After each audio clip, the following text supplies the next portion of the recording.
When a daughter went to visit her mother, no one was home and no car was in the driveway. 5 days later, the car was returned, but her mother was still nowhere to be seen. Her daughter called 911, claiming that her mother was being held and she knew who had taken her. However, nothing was done by the local police to find Echo Lloyd or her possible killer. They claimed that no foul play is involved. Even when someone was found in the family's suspect's home, 2 weeks later, deceased. You are such a genuine gem. Thank you for clicking on my video. I am Brooke Makenna, and this case is so important. There is so much that we can do to help. It's actually a pretty local case to me, not too far from me, and I actually heard it from a local that I should research this case, and it is just absolutely baffling. So I have decided that I'm going to be giving the ad revenue of this video to Echo's family to help them obtain a private investigator to dive deeper and uncover the truth. So if you can donate even $1 to their GoFundMe, it would mean the world to their family. And if not, that's okay. You can share the missing persons posters. You can share their family's Facebook or any videos on her story. You can also contact media outlets, news outlets, and ask them to cover Echo's story, which is something that has not been done. There is something that you can do, and I hope that you take that chance to do it, because her daughter Kelsey has been doing this practically all alone, and she shouldn't have to. She shouldn't have to be so strong while also trying to grieve. And so if we can lift her up and amplify her voice, it's the least we can do. So I really hope that you take the time to listen to Echo's story and also listen to the amount of fighting that this family has done for justice over the last 3 years. So let's go ahead and get into the story.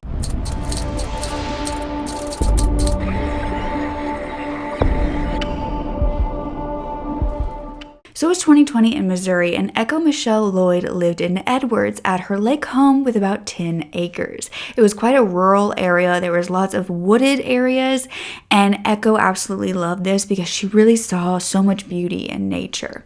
As a 47-year-old mom of now 4 adults, she spent most of her time working at her home, enjoying her peace because her children were off doing their own thing. And prior to this, Echo had a pretty busy life with her 4 children, who were Kelsey, Case, Caitlin, and Kylie. In fact, she had just moved to this property about a year prior after separating from her longtime husband, Tony. You see, Echo had been born on May 23rd, 1972, and she'd grown up in Pleasant Hill, Missouri, with parents who worked in the police department. The friends that Echo made in her childhood would continue to be her friends into her adult years, and she got married and had her 4 children, who went on to have 3 grandchildren by this time. But her goal in life was always to be a mother, and she was so happy doing that. So for many years, she worked as a stay-at-home mom who would take on odd jobs such as taking care of rescue dogs. Echo was described by everyone who knew her as caring and kind-hearted. She was happy and outgoing. She loved helping anyone and everyone, and she adored the outside, but she also was super artistic as well. Now, she was a naturally happy spirit, though in her 30s, according to an interview on the Vanished podcast by her cousin, Echo had actually gone through trauma in her life. Her happiness didn't come from a lack of knowledge of the darkness of the world. She had actually gone through a sexual assault by an acquaintance about a decade prior. And this trauma mixed with, past trauma, it did put pressure on her marriage to Tony. And her husband was said to not really understand how to handle this, and Echo really didn't either. And so it put a strain on their relationship. But their separation was said to be more for a breather than a permanent thing, that Echo just needed some space to find herself. But overall, Echo was very happy at her lake house, and the whole family was still very close-knit regardless. The separation was not yet a divorce, and it wasn't even rushing towards that. Echo had just moved away, but this was only about 60 miles because she still wanted to be close to her kids and grandkids. And in fact, she lived very close to Kelsey, and she spoke on the phone with them often. She was putting a lot of work into renovating her house and making it her own, all on her own. That was something that she really wanted to do, was be independent for a while. She loved her new location. She loved her life.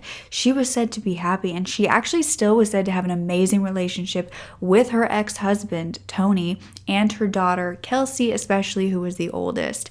And Kelsey called her mother the life of the party and her best friend. Now, on May 10th of 2020, her mother was not at home. This was Mother's Day, and so her daughter Kelsey had stopped by Echo's home around 3 p.m. and she had flowers and a card to tell her mother Happy Mother's Day, but Echo wasn't there. She didn't answer the door. Her car was also not parked in the driveway, so Kelsey just thought she was out and ended up leaving the gifts on the back porch. She also wrote her mother a note to call her back whenever she got home. She was not too concerned. Kelsey had just spoken on the phone to her mother the day prior on May 9th. And on the Vanish podcast, Kelsey went over what happened during this phone call and that Echo was acting extremely normal, just like her mom, and that she had actually called Kelsey to make sure that one of her other daughters had gotten a phone call because her phone kept messing up. She had really bad service in the area, which is something that we will get into later. But she didn't know if her other daughter had received this message, and she also wanted to make sure that Kelsey's kids had gotten a card that Echo's friends had left for them. So by the end, Echo told Kelsey that she loved her and would call her soon, and that was that. Though after stopping by her home on Mother's Day and not seeing her for the next 5 days, her mother was not answering the phone. Whether it was her cell phone or her home phone, it was going straight to voicemail. And before getting herself too worked up, Kelsey actually tried a few of Echo's friends to see if Echo was with them. However, none of them claimed to know where she was. Kelsey knew this was odd, that something wasn't right. She spoke to her mom all the time. Her mom always called her back, and they were never not in contact. So by May 15th, that Friday, 5 days later, Kelsey headed back to her mother's home around 10:30 a.m. and she felt a bit of relief when she walked up and noticed that Echo's car was in the driveway. It hadn't been there before, and so she believed that her mother was home safe, possibly just sleeping in her bedroom, and maybe she didn't have service or her phone wasn't working right again, and that's why she hadn't called. She noticed that the car was locked, Echo was not inside the car, and so she went to the front door and began knocking. Now, she didn't get a response, but oftentimes her mother was in her bedroom sleeping, and she would have to go over to the window in the bedroom and knock on the window to get her to wake up. So Kelsey did this. However, Echo still didn't answer. She even went to check on her mother's she shed, where she often did her artistic projects for the home, but Echo wasn't there either. However, Kelsey noticed that the plant, the flowers that she had left on that back porch for Mother's Day had been moved, still outside, but it was moved. And the card she had left, well, when she broke into the home, she found that it was inside, placed on her mother's dresser. But before Kelsey actually broke in, with Echo nowhere to be seen, Kelsey decided to go to the neighbor's house to see if they had seen her mother or if Echo had walked over there, which would make sense if her car was still at her home. And so after banging on the neighbor's house for a while, getting their attention, the neighbor said that he hadn't seen Echo. She headed back, and Kelsey ended up using a rock to break into a window and get inside her mother's home. She was calling out, but the home was eerily quiet, and Echo was not there. Now, Kelsey looked around, and she immediately called the police to report her mother missing. She claimed that she believed her mother was being held against her will, and while waiting for police to arrive, she went outside screaming her mom's name. Now, the Benton County Sheriff's Office ended up arriving around 30 minutes later. That was the drive from the police department to this rural area, and they would file the missing persons report. But Kelsey knew something was amiss as soon as she stepped inside her mother's home, because it was said to be a complete mess, almost like it was ransacked. There was food lying out in the open, including moldy food. There was also a pile of trash, and Kelsey told the police that she did not believe that her mother had been the last one there. You see, her mother had OCD, and growing up, all through the years, her mother would never leave the home looking like that. Kelsey believed that someone else was living in that home, whether with her or without her, but she knew that her mother did not create that mess, and especially wouldn't have lived like that. And that is when the theory began of the possibility that someone had brought Echo's car back and then lived inside, made this mess inside within the 5 days of Kelsey first coming to visit and then checking up on her mother again. While investigators further searched the home, and with the help of Kelsey and her knowledge of her mother, they were able to put together a list of things that Echo may have taken with her or, that were missing from the location. Echo's car keys, cell phone, pistol, and some prescription medication could not be located inside the home. However, her purse, her wallet, her ID was found on the floor of her bedroom next to her nightstand. On her nightstand was cigarettes and a lighter. The air conditioner was also on full blast when Kelsey arrived. Though Kelsey would say that the cigarettes that she found were not the kind that her mother usually smoked, and her purse that was still there was also something that Echo always brought with her, even if she went just outside the home. She would take her purse. She went to another room. That purse was coming with her, and it was lying there without Echo. Her keys also weren't there, even though her car was, and the front door to the home had been locked. But even with all of this home was still not deemed a crime scene by the sheriff's office. Searches were conducted in the area where Echo lived for a while, but investigators said they had no idea to know which areas or which direction to search for Echo. And that is when her missing pistol was found on her property. And again, this was 10 acres. So I'm not sure about the exact location, but it was found in the wooded area. And after this, the canines were supposed to be brought in to help the search further, though this was called off, and then no more searches were done. The police were basically saying that they did not believe that Echo was still on the property. So forensic scientists were also said to go to this home, and they also searched the car. However, these results have never been given to the family or the public, so we're not sure what was found forensically. But Kelsey then called her mother's cell phone provider and bank and asked about activity on these accounts, but neither had showed any activity since she had vanished. Her prescriptions that she had taken with her allegedly were not filled since she had vanished either. But Kelsey told the police that her mother would not have just walked away, that Kelsey's son was only 1 month old at this time, and she would not have left her grandbabies. However, the Benton County Sheriff's Office publicly stated that same month that they had no reason to suspect foul play and that the investigation was still ongoing. By June 2020, so a month after her disappearance, the Benton County Sheriff Eric Knox told the KY3 News that Echo didn't appear to have the resources to be on her own at this time. She had not refilled any medications that were said to be ones that she needed to take daily, but the sheriff also went over some tips that they had received after the missing persons poster was revealed. Multiple witnesses had reported seeing Echo Lloyd at a Dollar General, though at this time he claimed that Dollar General was in Climax Springs, but the family was being told that it was in Warsaw, Missouri. It's since been confirmed that it was in Warsaw, Missouri, which was about 20 minutes away from this rural home that Echo lived in, and it would make sense that she would drive there to go to the store because that's the closest location to actually go to certain stores. But there was also a receipt found inside Echo's home for May 10th, which was Mother's Day, with Echo Lloyd's signature, and this was for a Walmart in Warsaw, and it was in her shower. Due to this, it was believed that Echo had come home on the 10th on Mother's Day after her daughter Kelsey had come by and then left. She parked her car and then she vanished. Sheriff Knox said that she was missing without a trace. Now, the ex-husband is always the first suspect, the partner, especially exes, so everyone knew from the beginning that he was going to be looked at. However, everyone said that she and her ex were on good terms, and he helped in the investigation from the very beginning. In an interview with the Vantage podcast, the children said that they never heard them fight when they were together. They both loved each other, but they were just on different paths. And Kelsey said that her stepfather, who was Tony, still tried to take care of Echo, but was also letting her just live her life. At this point, a $7,000 reward was offered for information, and the missing persons poster described Echo as 5'4", 100 to 110 pounds, with brown hair and brown eyes. She had a Let It Be tattoo with birds on her forearm and the names of her 4 children on her wrist, as well as a blue sexual abuse survivor ribbon on her wrist, a rose on her ankle, and a blue butterfly on the right side of her chest. Now, the Missouri State Highway Patrol got involved in this investigation some months later.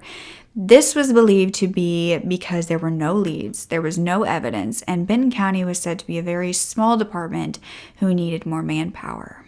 Echo's family continued to say that she would not have decided to leave on her own or had gone on her own free will. Kelsey said that none of this was like her mother at all, and that she was a follow-the-rules kind of gal. She had never been in trouble for anything, and if she knew that cops wanted to know where she was, she would have been there if she could. They believed that foul play was definitely involved. Now, Kelsey and the family started doing a bit of investigating themselves, and they found that the sighting of her mother on May 10th may have not been actually looked into by investigators.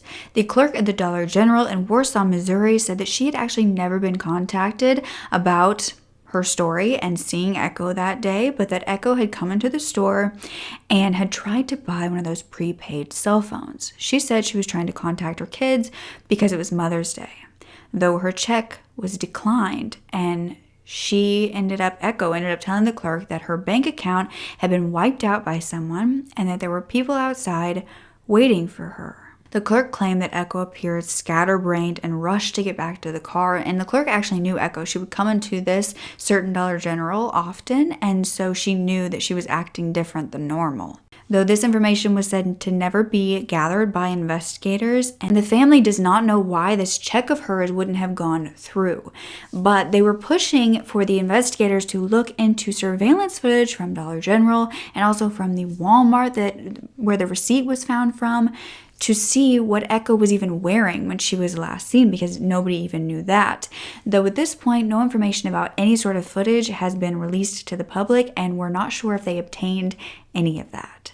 Echo's daughter, Kelsey Smith, then set up a Facebook page in June 2020 to get her mother's face in front of as many people as possible. She has done live streams speaking about her mom and the investigation, and at 2 months missing on July 15th of 2020, Kelsey spoke about how she was standing behind the police who were doing their best, handling everything as they could, and she knew that no one was going to stop looking for her mother. Really, this is just me dropping in. I know that I've kind of been distant, or maybe I've seemed unresponsive. That is not at all my intentions. With that, I apologize to anyone that we haven't gotten back to yet, or I haven't gotten back to yet. Not at all my intentions to ignore you, nor my family's, and that is not our intentions from here on out. So we are trying to get back to everybody as quickly as possible. And again, I'm sorry. I did take a couple days of a break. Desperately needed that for myself, and my children. And in that time, I've had an opportunity to really speak with our sheriff's department. So I definitely need everyone to understand and know this is really big, that my family and I wholeheartedly 100% are standing behind Sheriff Knox and Benton County Police Department. I think that they're doing absolutely wonderful, and they're doing everything they can. Please don't think that they're not exhausting every avenue. Please don't think that every stone is not being turned, because it is. This is not CSI. This is not a TV show. And I really wish it were, because even on the ID channel, I'm watching the first 48. You have to solve that crime in the first 48 hours. And really, that's not how it works, But 6 months missing on November 15th of 2020, Kelsey then went live again to update her followers, and she was emotional in this one, but extremely strong, holding it together to be the voice of her mother. But you could see how much this had really drained her, and Kelsey described that her mother was often late. And that's something that she was really missing during the Thanksgiving season and, having these family get-togethers, because her mother wasn't there. And I just want to let you guys in on Mom and what I'm missing, and what we're missing. My mom tends to be one of those people, is, who you have to kind of plan like an hour, 2-hour difference to make sure she's on time. So let's say the party starts at 2. You want to tell her it starts at noon to make sure she gets there on time. Something I'm missing this year, as silly as this is, I'm missing out on being able to giggle with my family and my siblings and my granny. about how we've all had to work the day around her getting ready. Because Mama getting ready is a process, and she's beautiful no matter what, but it doesn't matter what you say. You know, she's got her process of getting ready. And so we're all missing that this year.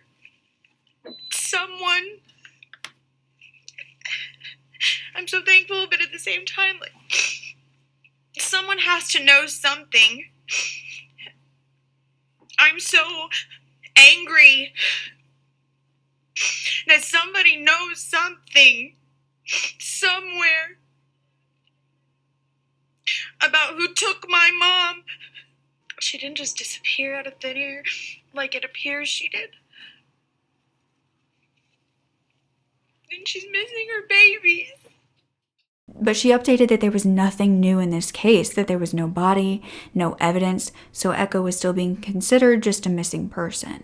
On January 30th of 2021, the family did set up a search for Echo. This was led by Hearts on the Hunt and allowed volunteers to join in, and it also had permission from the landowners in the area because since this was such a rural area, a lot of it was just wooded and kind of empty land that these owners had that nobody was necessarily living on. Another search occurred the next month. It's unknown if anything was found, but it's believed that there wasn't.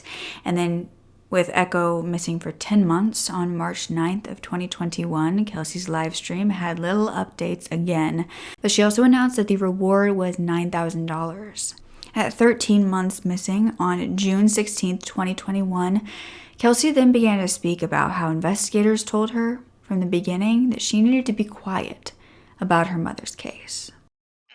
And 2 months in, when I asked about going to the media, that's when I started calling. I called the FBI, I called Kansas City, I called Springfield, I called Missouri State Highway Patrol, I called the governor's office, the senator, I called the attorney general, and I was told by the attorney general's office, sorry, we don't deal with anything like that, which at the time, I didn't know anything. Still kind of don't, if I'm honest, about the attorney general.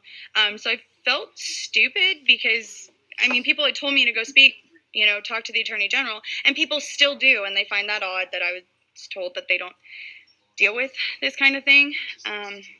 Because I needed help. I wanted help. I knew something was really wrong. Like, why are we being told to be quiet about this? If you're guessing that she's just gone and it's going to have to happen again in order for them to be caught, why am I being quiet about trying to find her?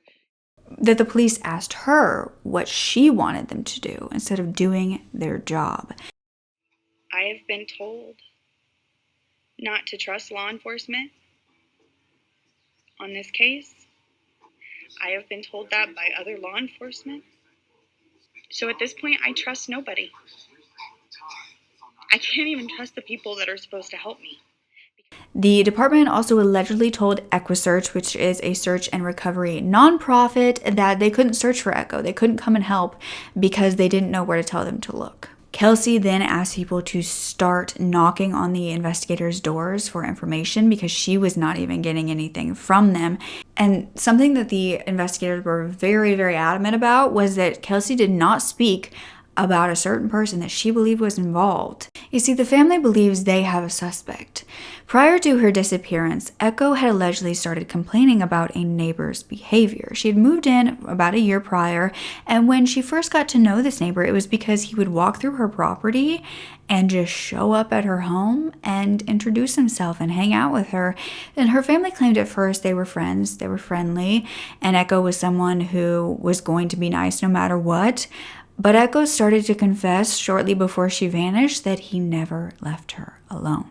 He was always at her home. He wouldn't even knock on the door before coming in, and when she asked him to leave, he wouldn't. He would just ignore her. She then began to say that he was controlling her, especially her finances, her home, her car, and 3 weeks prior to her disappearance, Echo had gone to her daughter Kelsey saying that he had completely taken over her life. She wasn't sure how to talk to him about this, but she felt that he was becoming extremely possessive. But she also said he was very nice when he was sober.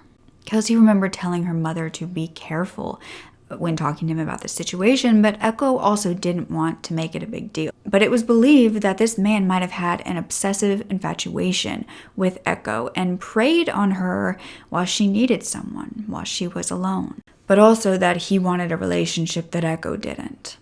Echo is said to no longer be comfortable with him coming around, especially in her home, but the neighbor was, at this point, said to have her keys. Not only that, though, according to Kelsey on the Vanished podcast, this neighbor allegedly stole one of her cell phones. She had one from Verizon and one from T-Mobile due to the bad service, and the neighbor asked to use one, saying he didn't have one, but then he refused to return it, even when she asked if she could use it to talk to her children. The other phone wasn't really working due to bad service, so Echo was essentially stuck with just the home phone. Now, the T-Mobile cell phone that Echo was said to still have but didn't really work was also missing. And the Verizon phone was still with this neighbor. But because Kelsey knew the Verizon phone was with this neighbor, when she couldn't find her mother, she ended up texting this neighbor and asked if Echo was with him. This was, a few days after Mother's Day. And he said that she wasn't, but he would get her to call Kelsey back when he got home and saw her. He also mentioned he was sorry that they had missed her on Sunday, on Mother's Day, because they were together at Walmart. This call back from this neighbor or her mother never came. So before she went back to her mother's house to search for her again on May 15th, she ended up texting the neighbor saying, why haven't I gotten a call? And he said he hadn't seen her yet. And that's when Kelsey decided to head over. And then when Kelsey headed over to the neighbor's house to check if Echo was there, she refused to leave. And that is when she was told that Echo had actually taken the house keys from the neighbor because she wanted to be alone. Now, there are sources that say that Kelsey found the Verizon phone that the neighbor had in the driveway, and before she could check to see if it was her mother's, the neighbor sprinted out and yanked it away from her, then started arguing with her about it, but I could not find anywhere that confirmed this. But the neighbor was said to then come back to Echo's home because he said he was going to help Kelsey search for her mother. This was before the police arrived, and he was claiming he knew nothing about what happened to Echo, but that she might have gone to the dump for art supplies that was nearby, or was picking wildflowers in the area. But Kelsey believed she was looking at the man who her mother was done with, a man who wanted more from her, and when he didn't get it, he lost it on her. That day when the police arrived, the neighbor had vanished. Now, they heard from Kelsey about this neighbor, but they couldn't find him at first. And then, later on, they went to his home and they had to bang on the door. He was not coming to the door, and finally he did. And he said he was sorry, he was taking a nap. This was about 6 hours later from when he talked to Kelsey. Kelsey was telling the police that this man had her mother in his basement or had done something to her, but no evidence was found against him at the time. Investigators didn't go into the home, but they didn't have any probable cause. So, investigators, knowing they had nothing to hold him on, didn't arrest him. Now, due to this, the neighbor's name has never been publicly released, though it is speculated that his name is Josh. His last name is out there on the internet if you would like to go and search it up yourself, but it is all alleged and he's never been charged, so we don't have any records. But the family said that during these searches, this neighbor who claimed to be one of Echo's biggest friends during this time never came out to search, never wanted to be involved in helping find his friend. If that wasn't odd enough, 2 weeks after Echo vanished, police were allegedly called to this neighbor's house because a body was found inside. It turned out that this neighbor's grandfather, Larry, was found dead in the basement. The cause of death was allegedly a broken back, broken in half, and he was found after 3 days, dying on the 4th. He was found by another neighbor, while his grandson lived there. The grandfather was actually said to be quite friendly with Echo, was often baking her pies and everything. And so not only the neighbor, but the neighbor's grandfather both had a relationship of sorts with Echo. But the body isn't all they would find inside this home, because nobody had gone in there. No police, no family members, nothing. But allegedly, prescription medicine was also found in the basement belonging to Echo. Again, allegedly. But even with finding a body after someone next door went missing, investigators did not obtain a search warrant for the neighbor's home, and then the grandfather was cremated, so no autopsy could be done. Now, the family of Echo has allegedly had conversations with the neighbor, Josh's ex-girlfriends, where they claim that he was abusive, and Echo's cousin on the Vanished podcast claimed that there was ATM footage of Echo and this neighbor together. She also said that the forensic audit of the phone and the finances pointed to him. It was said that this neighbor lived at the home with his grandfather that was actually owned by his uncle.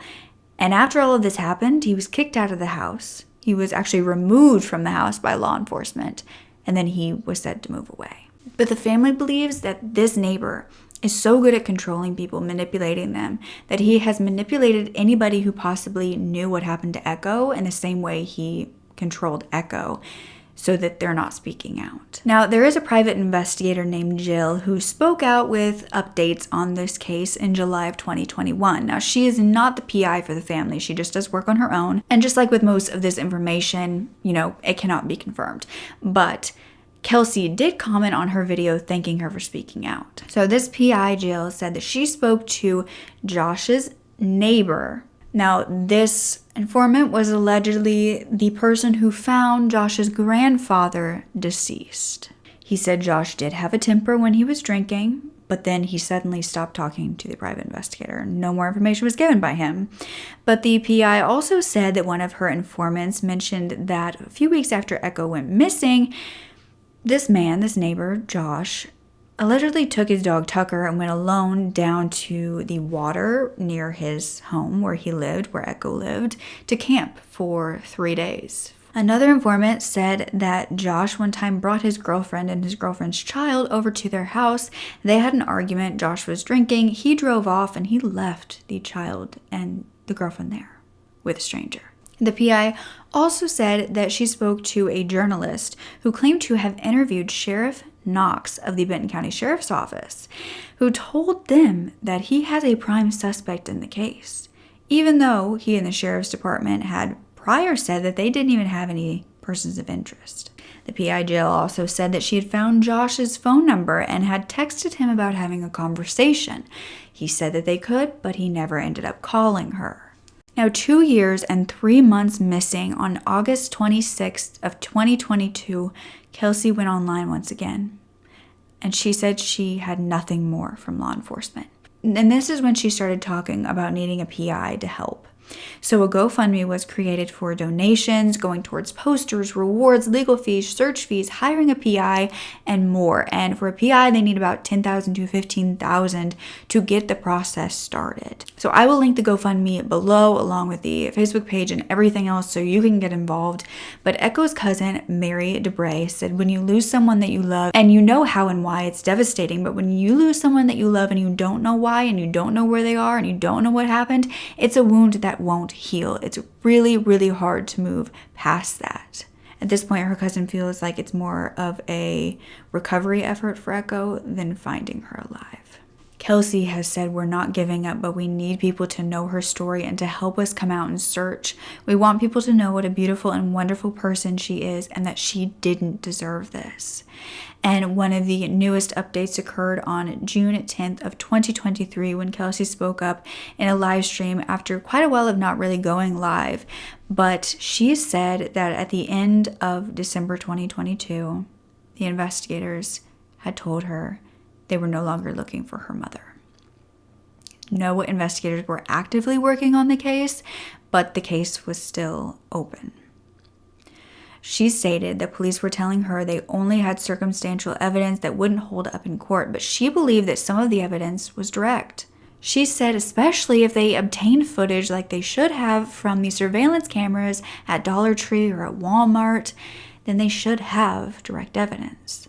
She was really diving deep this time into how she felt betrayed by the police, and she spoke about during the searches in 2021 that there was a search dog that they had used and that had alerted to a specific location. However, law enforcement discredited the dog and the handler.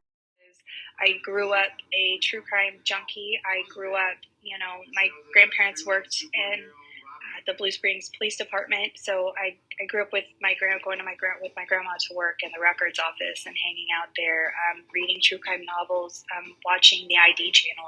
I would watch it to fall asleep. And then now it just feels wrong because no longer are we watching it, we're on it. It's just weird.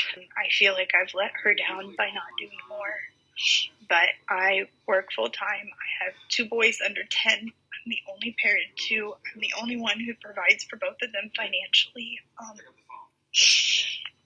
It's been so hard to try and navigate all of this, and I feel fairly alone doing it, and that's been also another really hard part.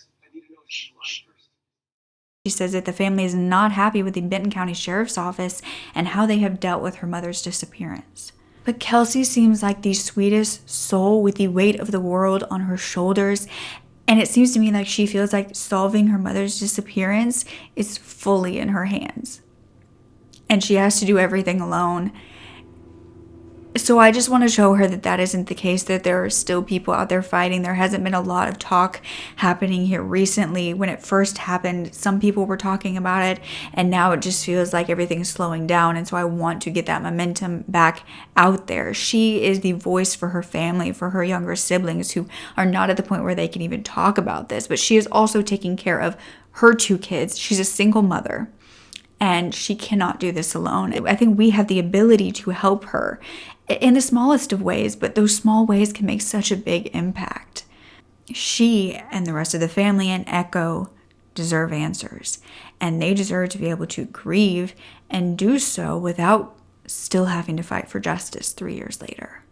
This is not fair for them to have to do the investigating, to speak out, to be told not to do anything, to just be quiet, but then also see that nothing's happening when it comes to law enforcement. None of it is fair. None of it is okay. But Paramount Plus just released an episode on Echo Lloyd and their Never Seen Again series this month. And so I will link that. And so go and watch that and share if you can. But the family has also asked anyone to reach out to media and news outlets, especially in the Missouri and Kansas area, to speak out about Echo and her story and hopefully get the attention of someone who knows something. It's believed that the more people who write in and talk about Echo and how they want to see her story on the news, there's more of a chance that they will actually cover that. And her case has not been covered much in the 3 years at all. But if you have any information regarding the disappearance of Echo Michelle Lloyd, please contact the Missouri State Highway Patrol and the Missing Persons Clearinghouse or the Benton County Sheriff's Office. I will have the numbers on the screen as well as in the description below. I fear that this is a case where it's going to take until someone's deathbed confession to know what happened. There is a chance that they can speak out now because they have the opportunity to. It can be anonymous. And I do think that there is someone that this neighbor has either told or bragged about what he has done to. I think it's going to eat them up. And I just hope they know that not only will it make them feel better to come forward, but it will forever change this family's life in a positive way because they will finally get answers, even if it's not the answers that they want. But do you think that grandfather fell down the stairs and his death was an accident? Do you think he knew something about Echo's disappearance and was silenced? That was the first thing that I thought. But is this neighbor guilty? If so, of what? We haven't even been able to find a body, and that is just horrific. Is it on her 10 acres of property that the police suddenly wanted to stop searching? I've never seen a case so stifled by investigators and fully on the shoulders of the brave family members who are left. And without Kelsey and her fire, her passion about her mother, and about this case, we would not know half of the things that we know. Half of the things that I told you, we know because of her. Probably more than half. And so if she's watching this, because she puts so much time and effort even into watching people who talk about her mother because she's so thankful. So please, please leave all of your love and support for Kelsey. Talk about her mother and just speak about how much more she deserved and how we are going to continue fighting for her, fighting beside her family, beside Kelsey. And I think the more support that we can show Kelsey and her family, the longer this fight can occur. So please, even if you can donate just $1, even if you can share her story, even if you can share the Facebook page, even if you can just go on and message Kelsey and tell her how strong and amazing she is, tell her how much she is believed and how we are standing beside her, behind her, how we want to hold her up, that is what can make a huge difference in this case, because Kelsey is the one that is going to make a difference. She is the one, I just know it, is going to get justice for her mother because she is determined to, and I believe in her so much, and I truly hope that I can come back to you with an update telling you that we have answers. That's all I wish in this case. But I am so happy to tell you about Echo Lloyd. Don't forget to speak up. Your voice is powerful enough, and I love you to absolute pieces.